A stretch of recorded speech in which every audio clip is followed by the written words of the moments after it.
Yeah, a bit of both.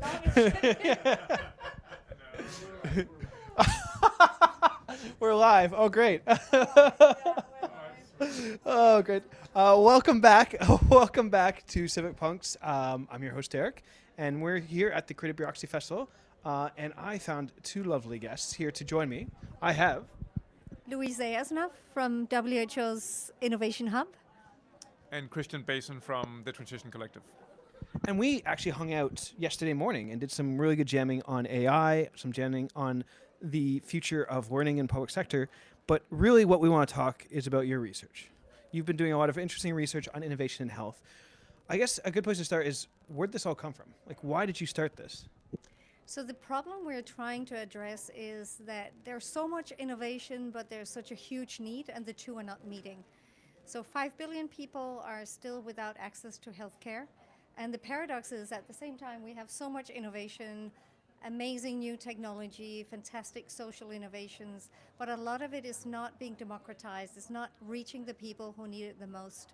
So you have this paradox between an overwhelm of supply and almost a void of demand. It's not really clear, at least not when you speak to private sector entities and innovators and startups. What is it that governments want? And WHO, because we are a government and member state-led organization working on a daily basis with close to 200 governments, we have a pretty good dialogue and sense of what it is governments need and what are the health priorities at country level. And that needs to be more evident to the supply side of innovation. So we create conditions for that supply of innovations to meet where it's needed the most. And this has led to you creating a guidance and toolkit. So where did the genesis of the guidance and toolkit come from? So it comes from the WHO's role is to develop set norms and standards in health. And in the area of innovation, we heard and felt that there was a need for governments to have an evidence-based tool or a toolkit and a guidance on how do you scale innovations in public health systems. So I actually think we created this guidance based on a lot of evidence, expertise, literature review across the globe. We looked at the positive outlier cases. The people who've done this actually scaled powerful, impactful innovations in public health systems. And we've taken those ingredients and baked into this guidance. So Christian, how did you get pulled into this work?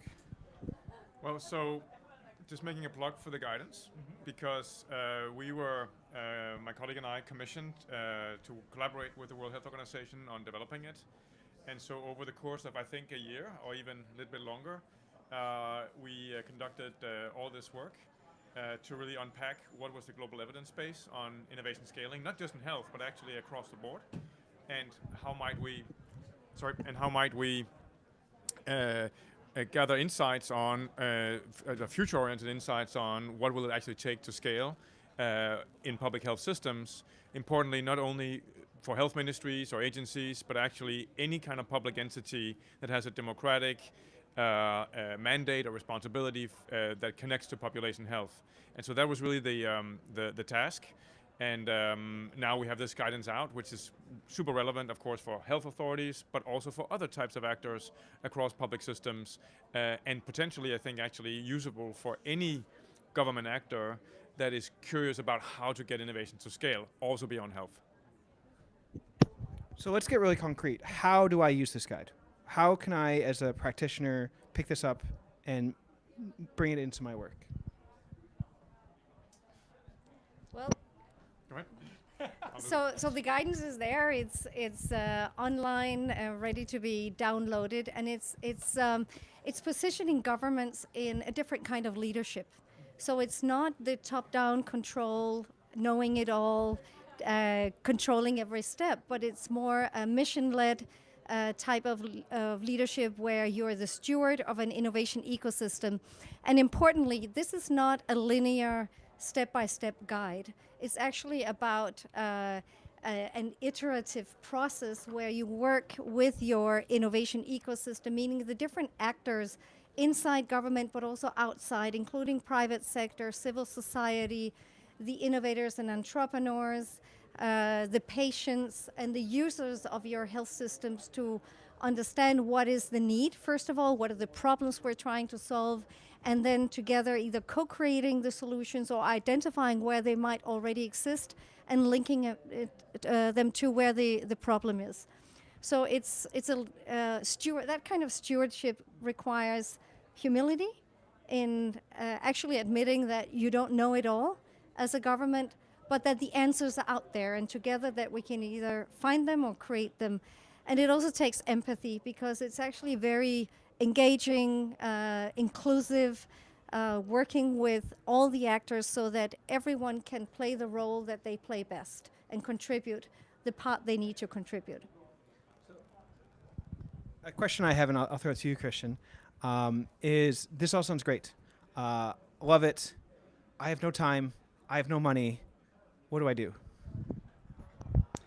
Well, that's a really good question, because the paradox we're facing right now is how to scale the scaling guidance, how to bring it out into life.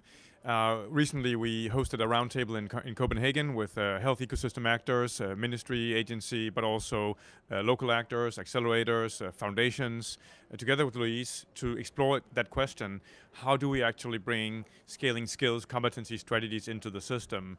And I think there are different tactics, right? I mean, one is get the word out. That's what we hope to do. Another one is build training. So simply begin to embed this kind of framework and the guidance itself into opportunities where already training is taking place. So schools of government, institutions that are already doing the training, and where public servants are there. But this is just missing components. And then, of course, there's a wider question of the policy work and of the different roles that Louise were talking about, where that probably would need to be like more strategic and more policy work, that we can deliver the guidance to institutions, and then they take it and they hopefully will use it. So, Louise, when you look at the ecosystem in the health space, where do you see stuff like this already being implemented, and what is enabling that to happen in those cases? You mean the guidance? Yeah, the ideas that are in this, I'm assuming were inspired by things that were happening in the space, right? Absolutely. So where is that happening? What is enabling that to happen in those places compared to the majority of the system?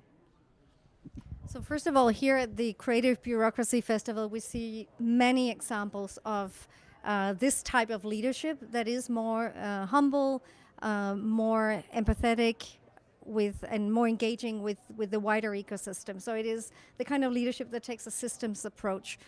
So it's happening out there. I'm speaking every week with ministries of health across the globe, and where ministries are taking the leadership. More and more ministries have innovation hubs, have innovation leaders who have that title, who name it, who have resources dedicated to actually leading on innovation, and this is a resource for them. And it's something that we hear is very welcome. It's been very positively received. There hasn't been a WHO stamped evidence-based guidance and toolkit for how you do this stuff. So I hope it will be a game changer for governments. I hope they will really embrace it and start working with it.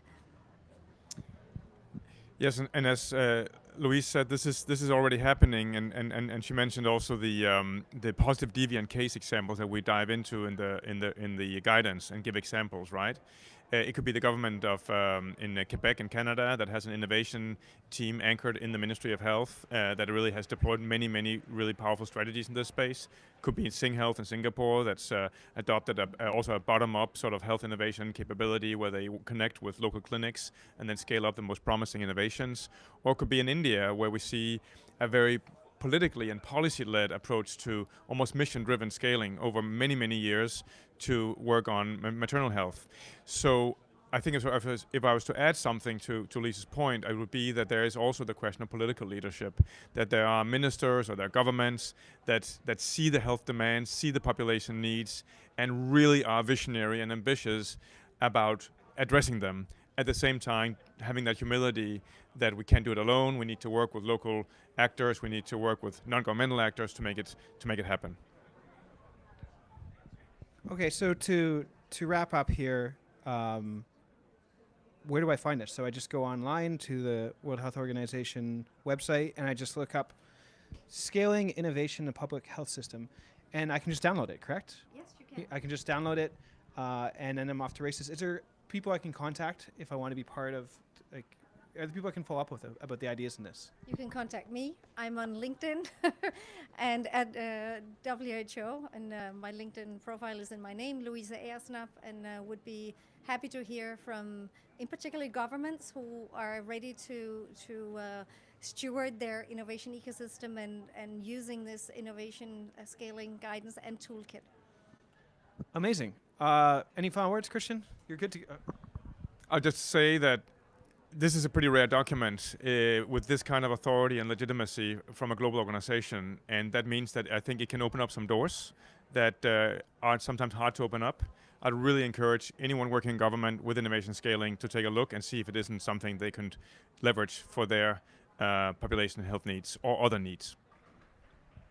Amazing. Thank you both for coming to our podcast studio, and excited to see where this all goes. Thanks, Derek. All right. So next, we're going to have Jason Pierman hosting a session very shortly, all about lessons learned from podcasting. So we're going to bring on a bunch of podcasters. A bunch of us are going to talk about what we're hearing from conversations like this across all of it. So we'll be starting that in the next 1 minute or so. I just have to poll people over. And thank you so much.